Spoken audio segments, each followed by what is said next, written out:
జోగులాంబ గద్వాల జిల్లా ఆలంపూర్ జోగులాంబ అమ్మవారిని దర్శించుకోవడం జరిగింది. చాలా అద్భుతం అనిపించింది. తుంగభద్ర నది ఒడ్డున ఉన్నటువంటి జోగులాంబ అమ్మవారు, అలాగే చుట్టూ ఉన్నటువంటి ఆలయాలు చాలా గొప్పగా కనువిందు చేసినాయి. దేవతలు కూడా ప్రతి భక్తుని కూడా ఆశీర్వదించినంత ఫీలింగు ఇక్కడ ఉన్నది. చాలా మహిమాన్వితమే అయినటువంటి జోగులాంబను దర్శించుకోవడం కూడా ఒక పూర్వజన్మ సుకృతంగానే అనిపించింది. మా యొక్క 25 సంవత్సరాల పెళ్లి రోజు సందర్భంగా నిన్న శ్రీశైలం మహానంది, ఈరోజు జోగులాంబ అమ్మవారిని దర్శించుకోవడం మేము చేసుకున్న పుణ్యంగానే భావిస్తూ, ఈ యొక్క జోగులాంబ ఆలయానికి దగ్గరలో పాపనాశి అనే టెంపుల్ ఉన్నది.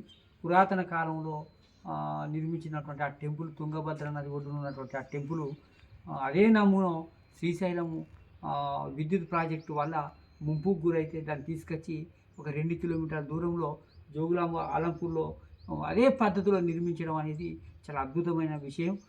అలాగే ఇక్కడ ఒక గొప్ప విషయం చెప్పేది ఏంటంటే, అమ్మ పేరు కమరున్వి.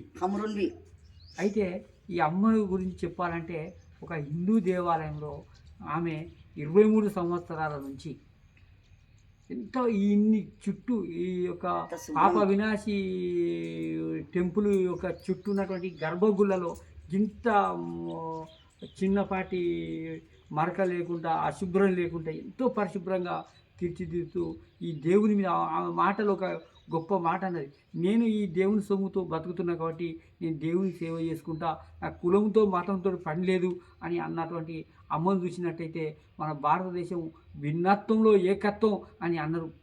మొదటి నుంచి ఆ సిస్టమ్ మన జాతీయ సమగ్రతకు నిదర్శనమైనటువంటి ఆ సిస్టమ్ ఇవాళ అమ్మ దగ్గర మనం చూడడం జరిగింది. వాళ్ళ కులాల పేట, మతాల పేట చాలా చోట్ల అలజలు సృష్టించే వారికి అమ్మని చూస్తే ఒక గుణపాఠంగా చూడాలి. ఎందుకంటే మానవత్వం కావాలి, సేవ చేసే గుణం కావాలి, అందరినీ కూడా నా వాళ్ళే మన వాళ్ళే అనుకునే విధంగా కావాలి. అమ్మకు నిజంగా ఈ సందర్భంగా నేను 2 చేతులు దండం పెడుతున్నా. ఎందుకంటే అమ్మ కులాల మతాల ప్రాతిపదిక కాకుండా నీవు ఇక్కడ ఈ యొక్క హిందూ దేవాలయాలకు 23 సంవత్సరాల నుంచి నువ్వు సేవ చేయడం అనేది అమోఘం. అలాగే మీ భర్త గారి ఉద్యోగం నీకు రావడం, తర్వాత నీవు కూడా ఈ డిసెంబర్లో ఏదో రిటైర్మెంట్ అంటున్నావు కదా, నీ ప్లేస్లో నీకు కొడుకు కూడా సేవ చేసుకునే అవకాశం ప్రభుత్వం ఇవ్వాలి.